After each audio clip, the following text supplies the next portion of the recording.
I'm Ritchie Paxton. I'm Head of Programmes at Epic Restart Foundation.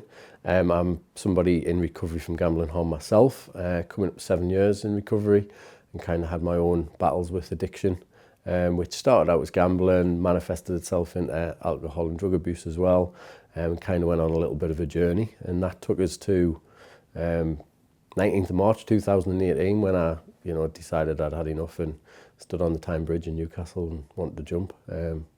And that was the day that changed my life, really. That was the day I asked for help and I really wanted it. And that took us to Sport and Chance Rehab Centre, where gave us a really good foundation of starting my recovery, really.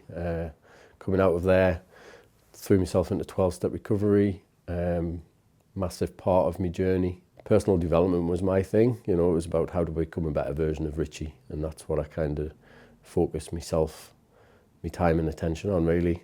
Took us back to university, done a counselling degree, and then as I was coming out of that, COVID hit, and at the time I had my own business, and I decided that would be a good time to transition into this space that we work in now, and just so happened Epic Restart Foundation was getting set up at the same time. Applied for a job, started off as a mentor, as it was back in those days, now recovery coaches. Through my personal development and my keen interest in trying to be a better version of myself, there was a lot of stuff that we were trying to do in the foundation that matched up to that, and then eventually became program lead, program manager, and then eventually head of program. So that's kind of what I do now, which is overseeing all of our programs, whether that be for women, for affected others, or for people in long-term recovery, or for those who are just reaching out for help for the very first time.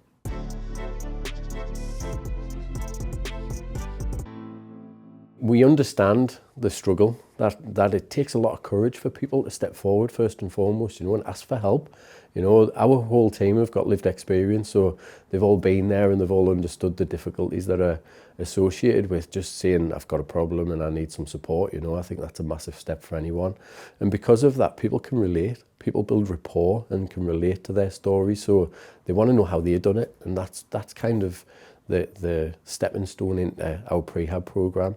And the prehab program itself is 6 sessions of support where we're kind of holding people's hand into treatment or into recovery services, and I say treatment and recovery services because I'm a massive believer, and we're a massive believer in multiple pathways to recovery. I think it's really important that you give people autonomy and you give people options so that they can choose where they want to go. And that's what our prehab program is all about. It's about supporting people into their next steps of recovery. It's supporting them to take the first steps and the second steps, wherever that may be.